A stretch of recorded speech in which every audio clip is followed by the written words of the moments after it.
Hello friends, मेरा नाम है प्रणव और आज हम देखेंगे छत्रपति शिवाजी महाराज के बारे में कि किस तरीके से उन्होंने अपना साम्राज्य खड़ा किया और क्यों हम भारत के इतिहास में उन्हें सबसे महान राजाओं में से एक मानते हैं और क्यों उन्हें भगवान की तरह पूजा जाता है आज भी। तो गाइस, इस वीडियो को लास्ट तक एंड तक देखिए, ये वीडियो काफ़ी इंटरेस्टिंग होने वाला है। सो गाइस, चलिए वीडियो के साथ शुरू करते हैं।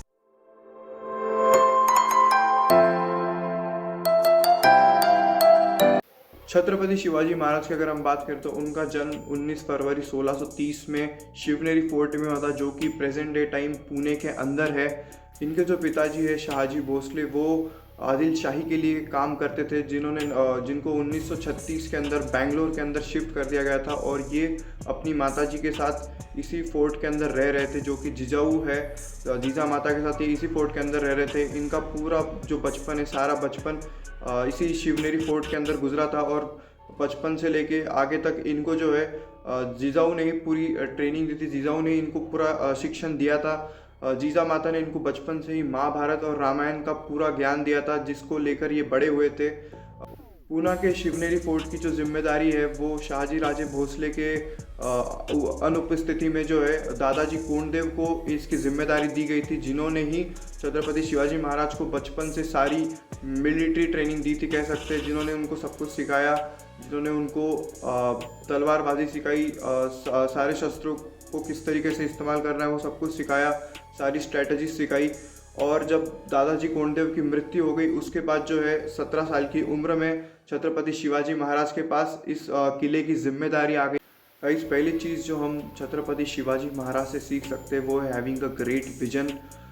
जैसे कि हम सब जानते हैं कि सिर्फ 14 साल की उम्र में छत्रपति शिवाजी महाराज ने रायरेश्वर मंदिर, जो कि एक शिव जी का मंदिर है, वहाँ पर सिर्फ 14 साल की उम्र में स्वराज्य की शपथ ली थी। अपने कुछ सिर्फ दोस्तों के साथ उन्होंने स्वराज्य के सपने को वहाँ से जन्म दिया और इस स्वराज्य के सपने को साकार करने के लिए उन्होंने बस एक छोटी सी शुरुआत की उसी मावल रीजन से, जहाँ पे उन्होंने सिर्फ कुछ लोगों के साथ शुरुआत किया। इसी स्वराज्य के सपने को आगे बढ़ाते हुए 1646 के अंदर यानी 1646 के अंदर छत्रपति शिवाजी महाराज ने सिर्फ 16 साल की उम्र में अपना पहला किला जीता, जो कि तोरना फोर्ट था। तो ये इनकी पहली जीत थी। इसके बाद इन्होंने अगले 2 साल तक काफ़ी किले जीते और आखिर में 1648 के अंदर इन्होंने जो है राजगढ़ का फोर्ट जीता, जो कि आगे चल के इनका कैपिटल बना। इसके बाद भी छत्रपति शिवाजी महाराज रुके नहीं और उन्होंने काफ़ी सारे किले जीते। उनको काफ़ी कठिनाई आई, सब कुछ उन्होंने झेला, लेकिन उसके बाद भी उन्होंने स्वराज्य के सपने को जागरूक रखा और ऐसे करते करते आखिर में सन 1674 के अंदर यानी 1674 के अंदर छत्रपति शिवाजी महाराज को जो है उनका जो टाइटल है छत्रपति वो उनको मिला, जब उन्होंने बीजापुर के सल्तनत को हराया। बीजापुर की जब सल्तनत खत्म हो गई उसके बाद जो है छत्रपति शिवाजी महाराज का फाइनली राज्य अभिषेक हुआ। और ये काफ़ी सालों बाद पहले हिंदू राजा थे जिनका हिंदू तौर तरीक़ों से जो है राज्य अभिषेक हुआ था। और जब 1680 के अंदर छत्रपति शिवाजी महाराज की मृत्यु हुई तब तक जो है छत्रपति शिवाजी महाराज ने 360 किले जीत लिए थे, जो कि बहुत ज़्यादा है। इन्होंने एक किले से शुरुआत की और आखिर में अपनी मृत्यु तक 360 किले जीत लिए। इस तरीके से जो है छत्रपति शिवाजी महाराज ने स्वराज्य की नींव रखी थी और आगे चलकर हमें पता है कि मराठा साम्राज्य जो है, मराठा एम्पायर जो है, वो अपनी पीक पर इस तरीके से दिखता था।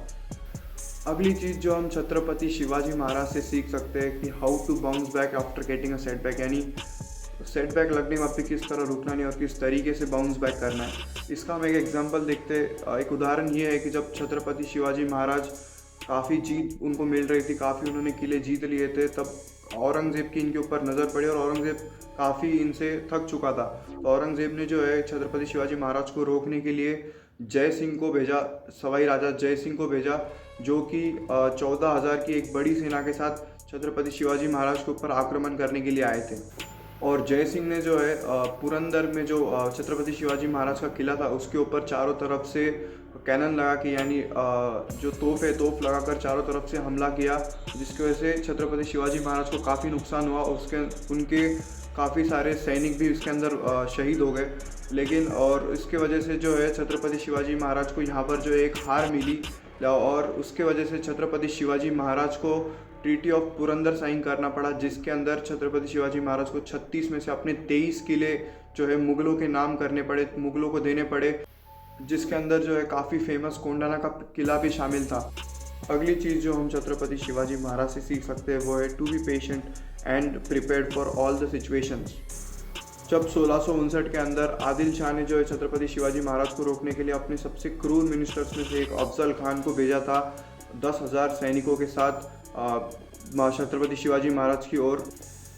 गाइस अफजल खान वही रुका नहीं और उसके बाद वो जो है वो तुळजापुर गया और उसने जो है भवानी देवी का जो स्टैचू है उसको तोड़ने का आदेश दिया, जिसको सुनकर छत्रपति शिवाजी महाराज को काफ़ी गुस्सा आया। उस समय वो अगर विचलित हो जाते तो काफ़ी प्रॉब्लम्स हो सकती थी, लेकिन छत्रपति शिवाजी महाराज ने काफ़ी पेशेंस से काम लिया, क्योंकि ये ऐसा समय था जो स्वराज्य के लिए सबसे महत्वपूर्ण था। अगर छत्रपति शिवाजी महाराज कोई भी गलत निर्णय लेते या कोई भी गलत स्टेप लेते तो ये स्वराज्य के सपने को पूरी तरीके से ख़त्म कर सकता था।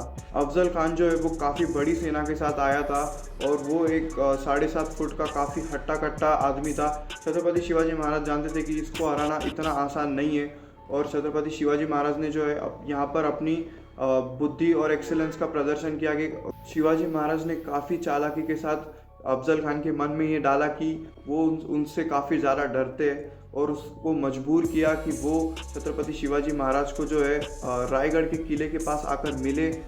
और जब वो इस बात के लिए कन्विंस हो गया तब छत्रपति शिवाजी महाराज ने जो है बड़े स्मार्टली उसको अकेले मिलने के लिए प्रतापगढ़ के किले के पास बुलाया, अफजल खान से मिलने के लिए बंदोबस्त किए और उसके बाद जो है छत्रपति शिवाजी महाराज की और अफजल खान की जो है अकेले में मुलाकात हुई उसी टेंट के अंदर, उसी कैंप के अंदर जो कि प्रतापगढ़ के किले के पास था। दोनों एक दूसरे से मिले। फिर उसके बाद अफजल खान ने जो है छत्रपति शिवाजी महाराज को गले मिलने के लिए आग्रह किया। जब वो गले मिल रहे थे तब अफजल खान ने जो है छत्रपति शिवाजी महाराज को अपनी शरीर तले दबाने की कोशिश की। जैसे कि मैंने बताया अफजल खान जो है वो 7.5 फीट का काफ़ी हट्टा कट्टा तगड़ा था और छत्रपति शिवाजी महाराज के जो कद है उसके सामने काफ़ी छोटा था।